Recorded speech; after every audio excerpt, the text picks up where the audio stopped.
بسم الله الرحمن الرحيم. وعن عائشة رضي الله تعالى عنها قالت: كان لنا ستر فيه تماثيل طير، فقال رسول الله صلى الله عليه وسلم: يا عائشة حوليه، فإني إذا رأيته ذكرت الدنيا. حضرت سیدہ عائشہ رضی اللہ عنہا ام المؤمنین فرماتی ہیں: کان لنا ستر فیہ تماثیل طیر، کہ ہمارے حجرے میں ایک پردہ پڑا ہوا تھا جس پر پرندوں کی چھوٹی چھوٹی تصویریں بنی ہوئی تھیں۔ پرندوں کی تصویریں اس پر کچھ بنی ہوئی تھیں، اگرچہ وہ واضح نہیں تھی، بہت چھوٹی چھوٹی اور غیر نمایاں تصویریں تھیں، لیکن حضور علیہ السلام نے وہ بھی دیکھ کر فرمایا کہ عائشہ حولی، کہ ان پردوں کو تبدیل کر دو۔ فإنی اذا رأیتہ ذکرت الدنیا، کہ جب بھی میں یہ تصویر والا پردہ یا نقش و نگار والا پردہ دیکھتا ہوں تو ذکرت الدنیا، مجھے دنیا یاد آ جاتی ہے۔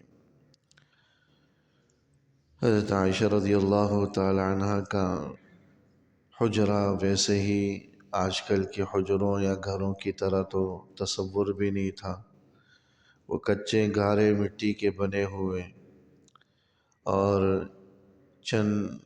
فٹ کا وہ کمرہ ہوا کرتا تھا کہ بس اوقات آدمی کو جھکتے ہوئے اندر داخل ہونا پڑتا۔ چھت بھی کوئی اس قسم کی نہیں تھی، کھجوروں کے چھال اس پر رکھی ہوئی تھی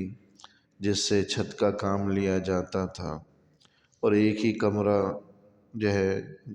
ہوا کرتا تھا جس کو حجرہ کہا جاتا تھا۔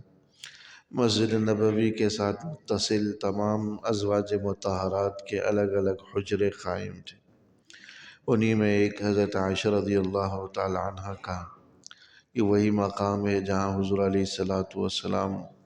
آرام فرما ہے ابھی، جہاں حضور علیہ السلام کی قبر مبارک بنی، وہ حضرت سیدہ عائشہ رضی اللہ تعالی عنہ کے حجرے میں بنی۔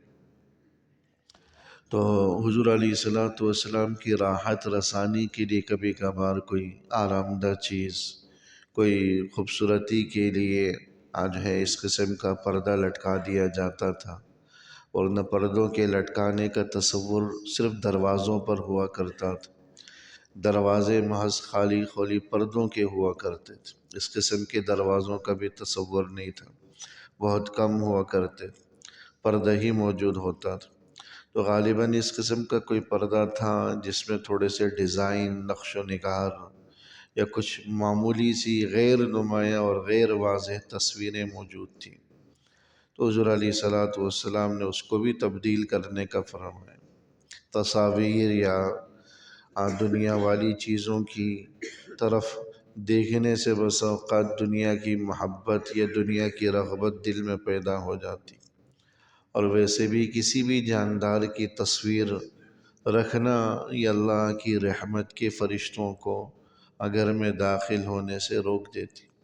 جیسا حدیث کے اندر آئے، جس گھر کے اندر تصاویر ہوں، جس گھر کے اندر کتا ہو، وہاں رحمت کے فرشتے داخل نہیں ہوتے۔ جس گھر کے اندر تصویر ہو کسی جاندار کی، یا جس گھر کے اندر کتا ہو بلا ضرورت شوخیہ پالنے والا، کسی نے ضرورت کے لیے چوکیداری کے لیے اس نیت سے رکھا ہوا، تو اس میں داخل نہیں ہے، اس کی اجازت ہے، لیکن شوخیہ جنہوں نے پالا ہوا ہے ان کے بارے میں یہ ہے، جہاں کتا ہو یا تصویر ہو، اسی طرح کوئی جنوبی حالت جنابت والا کوئی شخص طویل عرصے تک وہاں رہے، تو ایسے گھر میں بھی رحمت والے فرشتے داخل نہیں ہوتے۔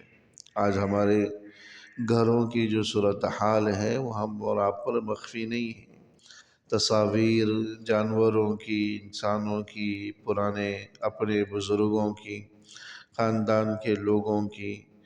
تصاویر گھروں میں، کمروں میں اٹکی ہوئی اور لٹکی ہوئی ہوتی، حالانکہ جس کمرے میں تصویر ہو، تصویر سامنے ہو، تو نماز بھی مکروہ ہو جاتی ہے، نماز بھی مکروہ ہو جاتی ہے تصویر والے کمرے کے اندر، اگر تصاویر جاندار کی ہوں اور کھلی ہوئی ہوں، واضح ہوں۔ تو اس لیے تصاویر کے حوالے سے ہم لوگوں کو محتاط ہونے کی ضرورت ہے کہ پرانے بزرگوں کی تصویریں رکھ لی یادگار کے طور پر خاندان کے لوگوں کی، تو تصاویر بنانے والے کو کل قیامت والے دن سب سے سخت ترین عذاب دیا جائے گا، سب سے سخت ترین عذاب کل قیامت والے دن تصویر کشی کرنے والے، تصاویر بنانے والے کو دیا جائے گا۔ خصوصیت کے ساتھ جو پرنٹ شدہ تصویریں ہوں تو وہ تو کسی کے نزدیک بھی جائز دی، البم بنا لیا تصاویر کا، پرنٹ کروا لیا، یادگار کے طور پر فریم کروا لیا،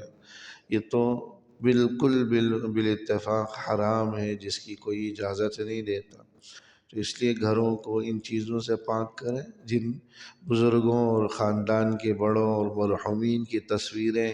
یادگار کے طور پر ہیں، در حقیقت ہم انہیں بھی عذاب پہنچانے کا سبب بن رہے اس چیز کو رکھ کر،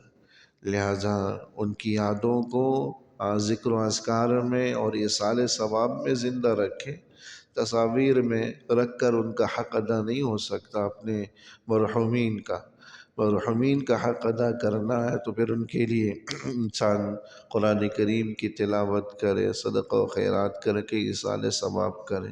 نماز پڑھ کر ان کے لیے مغفرت کی دعا کرے، اس سے حق ادا ہوتا۔ یادگار کے نام پر ایک تصویر فریم کرا لینے سے حق ادا نہیں ہوتا،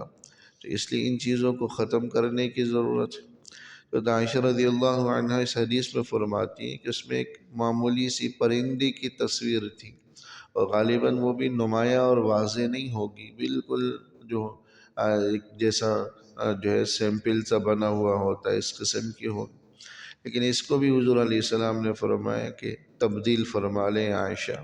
فَإِنِّي إِذَا رَأَيْتُهُ ذَكَرْتُ الدُّنْيَا، جب بھی میں دیکھتا ہوں تو دنیا یاد آ جاتی ہے، دنیا کی محبت دل میں آنے کا امکان اس سے پیدا ہو جاتا ہے، کیونکہ جتنا ہم دنیا کو، دنیا کی چیزوں کو دیکھتے رہیں گے اتنا ہی دنیا کی چیزوں کی طرف دل مائل ہوگا۔ آج ہمارے چاروں طرف دنیا کی اسباب کی کثرت، دنیا کے اسباب کی ریل پیل ہے، کسی کے پاس گھر دیکھا تو اب اپنے لیے گھر کی طلب پیدا ہو گئی، کسی کے پاس گاڑی دیکھ لی اب اپنے لیے گاڑی کی طلب پیدا ہو گئی، خواہش پیدا ہو گئی، کسی کے پاس کوئی اور نعمت دیکھ لی دنیا کی، اب اپنے کے لیے بھی اس نعمت کے حاصل ہونے کی طلب پیدا ہو گئی۔ تو جس قدر دنیا کے اسباب میں ہم گھرے رہیں گے، ان کو دیکھتے رہیں گے، وہ ہماری نظروں کے سامنے ہوں گے، اتنا ہی ان کی طلب بڑھے گی، ان کی خواہش پیدا ہوگی، جتنا ہم ان سے دور ہوں گے، ہماری نظروں سے یہ دور ہوں گی، اتنا ہی ان کی طلب کم ہوگی۔ اس لیے حضور علیہ السلام نے فرمایا کہ یہ نقش و نگار والا پردہ، یہ تصاویر والا پردہ، یہ راحت کے اور دنیا کے اسباب میں سے ہے، اس کو دیکھنے سے دنیا کے اسباب کی محبت دل میں آ سکتی ہے، اس لیے اسے تبدیل کرنے کا فرمایا۔ کبھی کبھار کوئی صحابی اگر ایسی چادر ہدیہ کر دیتا جو نقش و نگار والی ہوتی، کوئی ڈیزائن بنا ہوا ہوتا، ایک روایت کے اندر آتا ہے ایسے ایک صحابی نے ایسی چادر ہدیہ کی جو بڑی خوبصورت اور نقش و نگار والی تھی، آپ نے نماز پڑھی اس کو پہن کر پھر واپس فرما دیا، کہا کہ میرا دھیان نماز میں اسی کی طرف بھٹکتا رہا، اس نے مجھے نماز میں مشغول کر دیا، تو اس لیے حضور علیہ السلام نے اسے تبدیل فرما کر سادہ سی چادر رکھی۔ جس قدر دنیا کے اسباب سے بے رغبتی اور دوری تھی کہ جتنا ہم اس کے درمیان رہیں گے اتنا ہی ہمارا دل ان کی طرف کھینچا چلا جائے۔ آج دنیا کے اسباب ہونے کے باوجود بھی دل بھرتا نہیں، ہمارا سیر نہیں ہوتا، قناعت پیدا نہیں ہوتی، ایک کے بعد ایک اسباب دنیا کی ہم جستجو اور طلب میں ہوتے ہیں۔ اس کا بنیادی سبب یہی ہے کہ ہمارے ارد گرد انہی اسباب کا ڈھیر لگا ہوا ہے، انہی اسباب کا ڈھیر ہے، جبھی ہر وقت ہمارا قلب، ہمارا دل، ہماری توجہات، ہمارا دھیان انہی کی طرف گھومتا رہتا ہے، اسی کو حاصل کرنے کی تدبیریں اور منصوبے بناتا، تو حضور علیہ السلام کی یہ سادگی بھی، آپ علیہ السلام کا یہ فخر و فاقہ بھی ہمارے لیے مشعل راہ ہے کہ جتنی سادگی اختیار کریں گے آخرت کی فکر اور دنیا کی بے رغبتی اتنی ہی پیدا ہو۔ اللہ جل شانہ عمل کرنے کی توفیق نصیب فرمائے۔ ربنا تقبل منا انك انت السميع العليم وتب علينا انك انت، وصلى الله تعالى على خير خلقه محمد وآله وصحبه أجمعين، آمين برحمتك.